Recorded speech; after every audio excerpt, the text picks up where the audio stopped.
राम रसायन पियो जी, दिव्य जीवन जियो जी।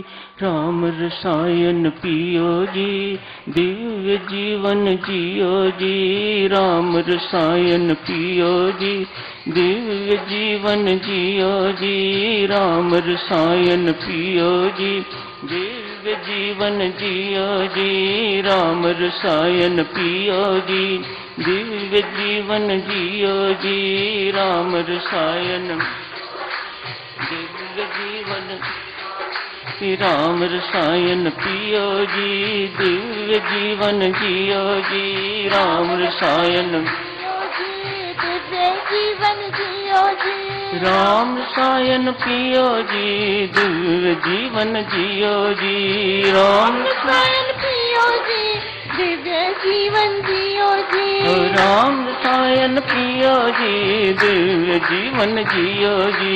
राम रसायन पियो जी, दिव्य जीवन जियो जी। राम रसायन पियो जी, दिव्य जीवन जियो जी। राम रसायन पियो जी, दिव्य जीवन जियो जी। राम रसायन पियो जी, दिव्य जीवन जियो जी। राम रसायन पियो जी, दिव्य जीवन जियो जी। राम रसायन पियो जी, दिव्य जीवन जियो जी।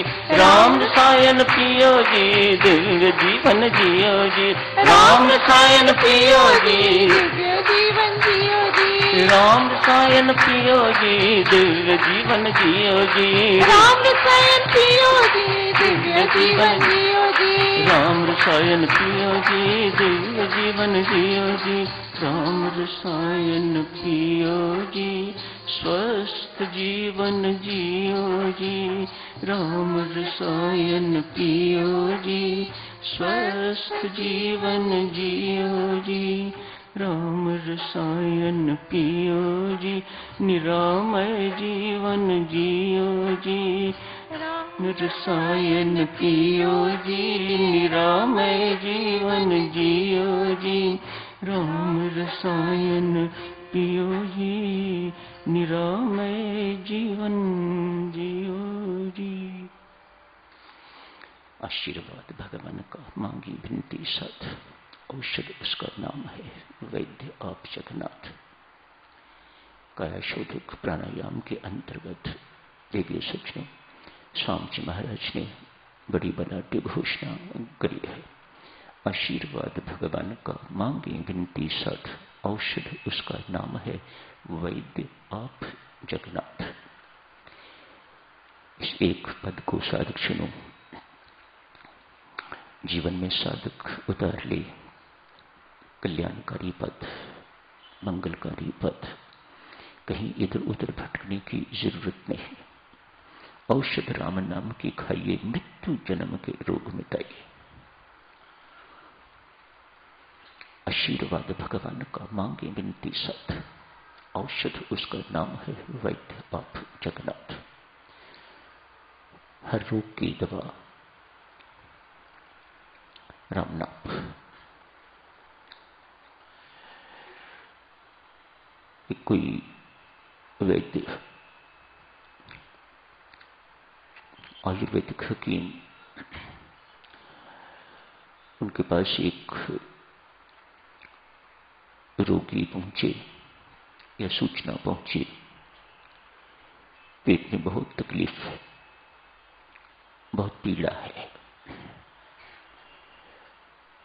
पहले वैद्य नबस देखा करते,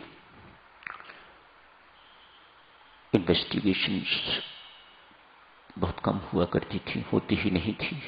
नबस देखते थे और तदनुसार दवाई दे देते थे।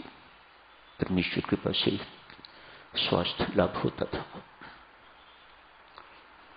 इस व्यक्ति की नबस देख के पल्स देखी, देखने के बाद 3 पुड़िया बना के तो दवाई की दे दी, अजवाइन डाली, नमक डाला और कहा इसे ठंडे पानी के साथ ले लीजिएगा। 2 पुड़ियों से आप ठीक हो जाएंगे, जरूरत पड़े तो तीसरी तब लीजिएगा। जरूरत नहीं पड़ेगी। ऐसा ही हुआ साधुजनों।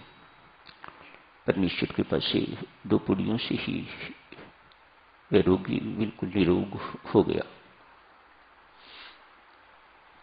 थोड़े से पैसे उससे एक आना इत्यादि से चार्ज किया। एक बहुत धनाढ्य व्यक्ति भी रोगी हो गए। उनको कोई दूसरा रोग था। हकीम जी ने, वैद्य जी ने इनकी भी पल्स देखी और पल्स देखने के बाद 3 पुड़िया बना दी। पर वैद्य को लगा कि ये इस मामूली सी दवाई से सेटिस्फाइड नहीं होगा। अतएव उन पुड़ियों को थोड़ा चमकदार बनाने के लिए कुछ और चीज, जैसे चांदी का कवर होता है, वर्क होता है, या सोने का, ऐसी चीजें साइकोलॉजिकली बतानी पड़ती हैं। व्यक्ति साथ ही साथ कहा कि ये एक टॉनिक, जिसे शक्तिवर्धक एनर्जाइजर कहा जाता है, साथ में ये कैप्सूल भी लीजिएगा तो 2 पुड़ियां लेने से आप ठीक हो जाएंगे। तीसरी की जरूरत पड़े तो फिर ले लीजिएगा। उससे एक आना लिया तो इससे 100 रुपया लिया। बड़े आदमी सस्ती चीजों से सेटिस्फाइड नहीं होते, तो उनसे चार्जेस भी उसी अनुसार हों, तो उनको लगता है कि हाँ, हमारा इलाज सही हुआ है और ये डॉक्टर अच्छा है। जो ज्यादा पैसे लेता है, ज्यादा कीमती दवाइयां प्रिस्क्राइब करता है, उसको लोग अच्छा डॉक्टर मानते हैं। संत महात्मा देवी सज्जनों यहां समझाते हैं, वैद्य व परमेश्वर है। वह हमें 3 पुड़ियां ही देता है, एक बचपन के लिए, एक जवानी के लिए, एक वृद्धावस्था के लिए। और ये दवाई अजवाइन जो है, ये राम नाम है। प्रेम पूर्वक ये प्रेम साथ नमक, अजवाइन के साथ वह नमक डालता है। और साथ ही साथ ये वैद्य, महावैद्य परमात्मा कहता है, इसे निष्कामता रूपी शीतल जल से सेवन कीजिएगा। विनम्रता पूर्वक, निरअभिमानता पूर्वक इस दवाई का सेवन करिएगा। 3 पुड़िया पर्याप्त है। भवरोग दूर करने के लिए ये राम नाम की औषधि प्रेम पूर्वक इसका सेवन करें, शीतल जल से, निरअभिमानता पूर्वक। तू परमेश्वर करवाने वाला है। विनम्रता पूर्वक, मुझे कुछ नहीं चाहिए, तो मुक्ति अपने पास रख, मुझे उस मुक्ति की जरूरत नहीं, मुझे तेरी भक्ति चाहिए, मुझे तो चाहिए बस। इसको निष्कामता पूर्वक कहा जाता है। आज स्वामी जी महाराज ने भी यही कहा है। आशीर्वाद भगवान का गाते रहा करिए साधुजनों इसको, तो हमारी बुद्धि सही रहती है। नहीं तो आदमी इसके पास जाता है, उसके पास जाता है, ये भटकना लगी रहती है। समस्याएं आती रहती हैं अपने कर्मों के अनुसार, सहनशीलता होती नहीं। इसलिए इससे आशीर्वाद मांग, इसको मत्था टेक, ये कर वो कर। समस्या थोड़ी हल्की हो भी जाती होगी, लेकिन खत्म तो नहीं होती। नाम रसायन, राम रसायन पियो जी, निरामय जीवन जियो जी। राम नाम को निरामय रसायन कहा जाता है। औषधि मिक्सचर ऑफ केमिकल्स से कुछ बनाया जाता है, उसको रसायन कहते हैं। आज वेद में ये शब्द आम प्रयोग किया जाता है। तकलीफ होती है साधुजनों हमें, तो हम तरह तरह के डॉक्टरों के पास जाते हैं। आजकल तो कई तरह के डॉक्टर हैं। आदमी एक से तकलीफ ठीक नहीं होती तो दूसरे के पास चला जाता है। एक दवाई सूट नहीं करती तो वे दूसरी दवाई बदल देते हैं। एक ही टाइप ऑफ मेडिसिन में यदि एक डॉक्टर से आपको फर्क नहीं पड़ता तो आप दूसरा होम्योपैथ डॉक्टर बदल लेते हो या एलोपैथ डॉक्टर बदल लेते हो। एक अस्पताल से फर्क नहीं पड़ता तो आप बड़ा अस्पताल बदल लेते हो। यहां से फर्क नहीं पड़ता तो आप मुंबई यदि अफोर्ड कर सकते हो तो मुंबई या विदेश भी ले जाते हो। ये सब बातें करते हो। संत महात्मा यहां स्पष्ट करते हैं, संसार में ना कोई ऐसा डॉक्टर है, ना ही कोई ऐसी दवाई जो आपको भवरोग से निरोग बना सके। वे औषधि, वे रसायन सिर्फ गुरु महाराज के पास है, जो राम नाम की रसायन देते हैं, राम नाम की औषध देते हैं। उससे का सेवन करने से, जैसे आप जी से कहा गया है, प्रेम पूर्वक सेवन करें, निरअभिमानता पूर्वक, निष्कामता पूर्वक सेवन करें तो भवरोग आपका कटेगा। आप भवरोग से बिल्कुल निरोग हो जाएंगे। साधुजनों, जिस प्रकार से बीज को भून दिया जाए, बीज को उबाल दिया जाए, बीज की शक्ल ना बिगड़े, शक्ल उसकी, आकृति उसकी बिल्कुल बनी रहे और आप उसे भूमि में डाल दें तो वह बीज अंकुरित नहीं हो सकता, उसकी अंकुरित होने की क्षमता खत्म हो चुकी हुई है। संत महात्मा यहां समझाते हैं, गुरु महाराज द्वारा प्रदत्त मंत्र राम नाम भी ऐसा ही काम करता है।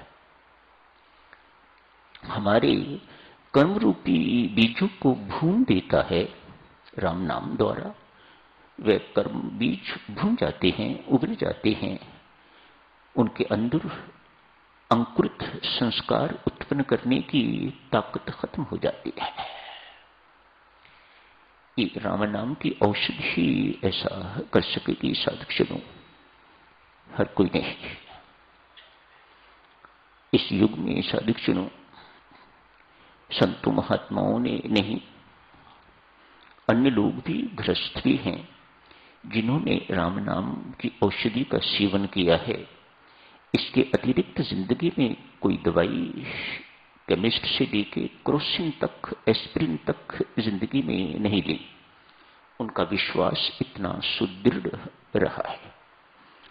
हैट्स ऑफ उनके विश्वास के प्रति।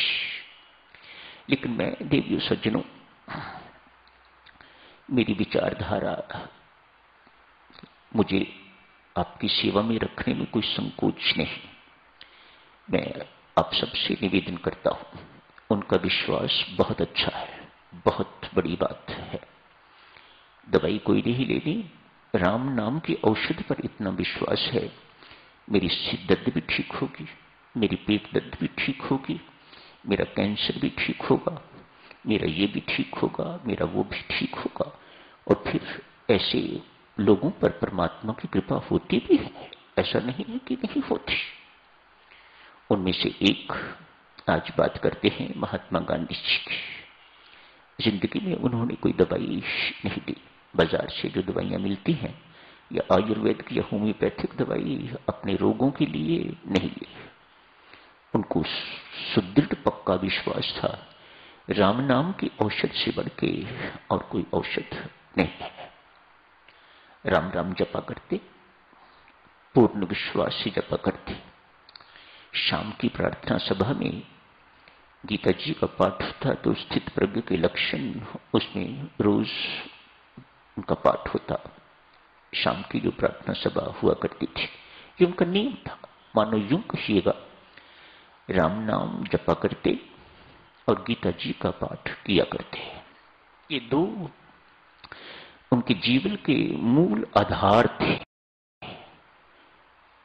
ये कहते हैं, एक को मैं अपनी मां समझता हूं और दूसरे को अपना बाप समझता हूं। दोनों की चरण शरण से मुझे जो है मेरा जीवन चलता है। इतनी शक्तिशाली साम्राज्य के साथ टक्कर लेने का बल मुझे इन दोनों से ही मिला है, मां से मिला है या बाप से मिला है। पुनः कहूंगा, महात्मा गांधी जी, आपका विश्वास बहुत बहुत अटूट विश्वास, काश हम में से कोई भी इसका अनुकरण कर सकता, इसको फॉलो कर सकता।